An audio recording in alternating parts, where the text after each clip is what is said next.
Zdravím tě. Co bys rád? Poslyš, přišel jsem z pověření rychtáře. Proboha. Co zas chce? No, poslal mě sem, abych tě urazil a on na tebe pak mohl udělat dojem, že se tě jako zastane a porazí mě v souboji. Svatá Panno Marie Neposkvrněná. Já se z toho chlapa zblázním. To je pořád něco. Přišla jsem zkontrolovat průběh stavby a on se pořád vtírá. Tak víš co? Do toho. Uraž mě. Ať ten hňup přijde.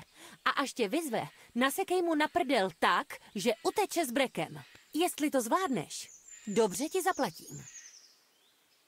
Rád bych, má paní, ale není to tak jednoduchý. Něco mi za to slíbil. To je mi jedno. Ať už je to cokoliv, seženeš si to jinak. Tak dobře. Udělám mu ostudu, že na to nezapomene. To doufám.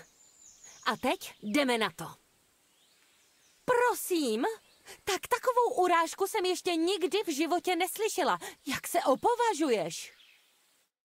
Hej, co si to dovoluješ, ty drnohryze? Urážíš tady snad paní Adélu? Jsi v pořádku, paní? Neboj, o všechno se postarám. Ach, ano, rychtáři. V životě jsem nebyla tak uražena. Braň moji čest jako pravý muž. Takový, který mi v životě dosud chyběl. Ano, ano, jsem to já. Máš nějaká poslední slova, ty špíno? Paní Adéla je moje. Viděl jsem ji první. Lži.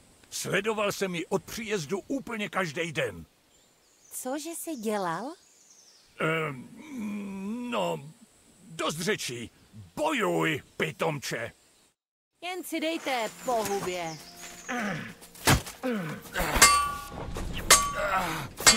Do toho.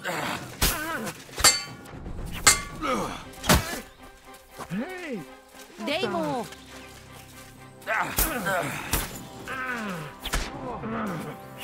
To můžete souboj? Nic takovýho.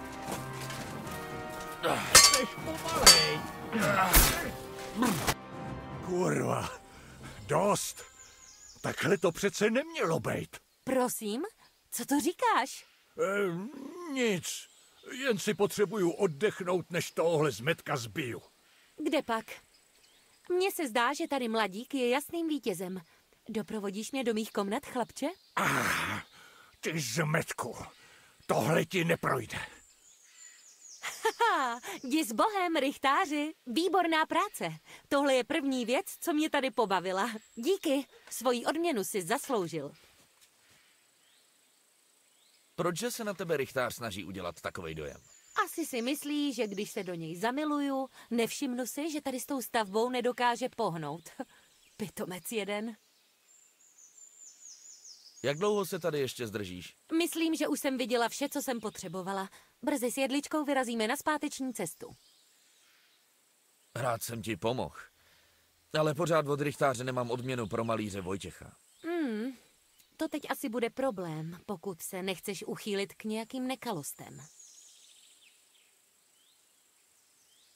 Vojtěch mi pro tuhle situaci poradil, abych malbu vylepšil a napsal tam, že nebyla zaplacená.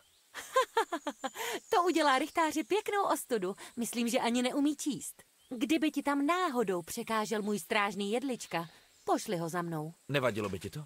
Co se stane s malbou v rychtářově pokoji, mě opravdu netrápí. No, nějak to vymyslím, aby byl Vojtěch spokojený. Díky, paní. Hodně štěstí.